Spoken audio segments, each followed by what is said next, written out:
Hello, this is Gary Wishon, the Happy Heathen. I want to take this moment to express my opinion on Josh Duggar and the Christian community.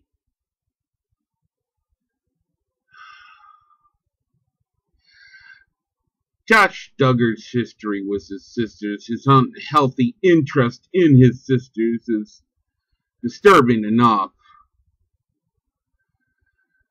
I laughed my ass off when I heard that Mike Huckabee said that God has forgiven Josh and we should do the same. Wonder what Mikey Boy is saying now. Oh, this is one hell of a rooster coming home to roost. My disgust for him goes beyond his unhealthy interest in his sisters, his time as executive director of the Family Research Council, his stance against the LGBT community is unforgivable. There's people who's torn between their being born gay or lesbian or transgendered and religion. His time on that family council, he supported bigotry that caused people to commit suicide. He stopped legislation by purchasing politicians to try to stop gay marriage and prevent same-sex couples from adopting children out of foster care. People who are ready to spend the rest of their lives concerned for children. Loving couples were denied that chance, in part by Josh's efforts. Anyone remember Leah Alcorn?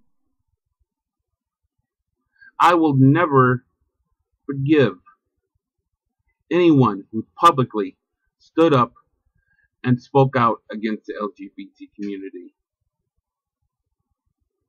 Fuck you all. No one should die because of an absurdity that is religion. There's no excuse, and blood is on your hands. And through all of that, Josh Duggar and his family and friends claim the high road of morality. You obscenity.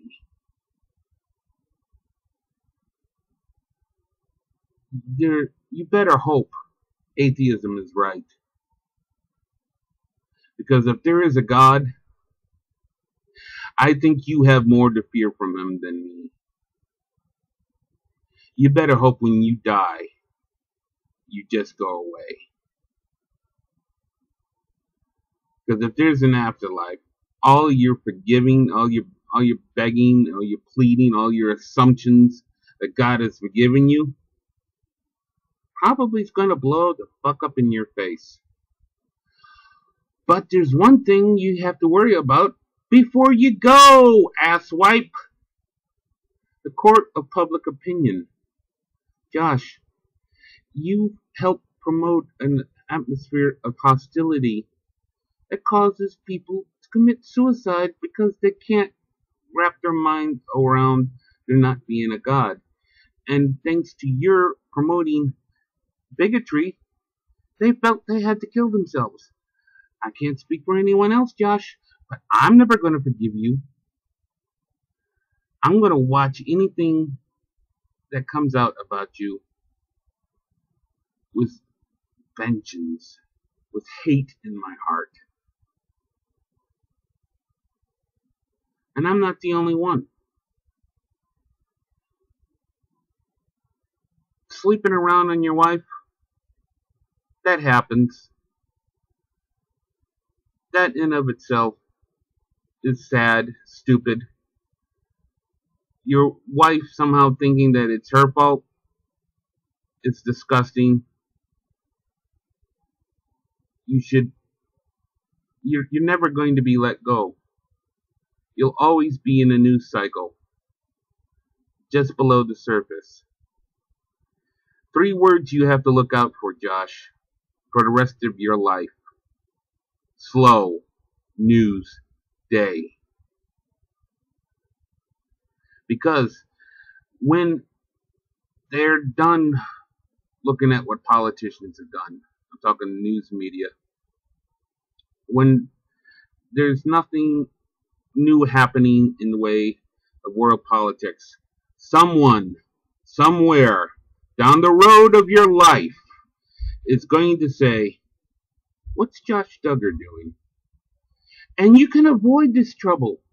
You can avoid that third strike against you, Josh.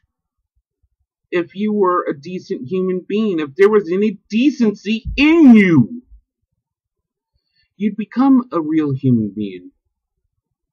You would avoid being a disgusting obscenity that you are. And the future tar and feathers that's waiting down the road, highway of your life would not land on you. But Josh, you can't help being a disgusting little creature that you are. You are something ugly on the inside.